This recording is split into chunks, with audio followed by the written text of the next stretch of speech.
Okay, we've got the Thomas and Friends Shark Attack playset. We've got Thomas on it. But they built it a different way. It's built a different way. So normally it makes a figure 8. But one of the cool things is you can reconfigure it to make it however you want it to be.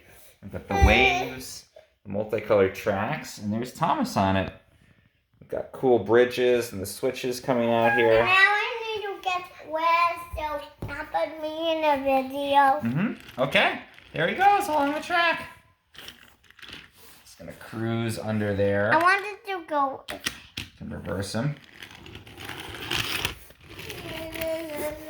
These are the push-alongs. I wanted to go this way. Yeah, so. He's not motorized, but we can push him along the track. The tracks just snap together.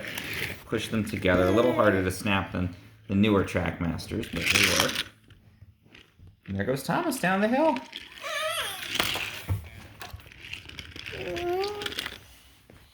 Here's our traditional Trackmasters. They don't connect together. But Thomas is going to jump from one track to the other. And there's our Shark Attack set. Very cool small set.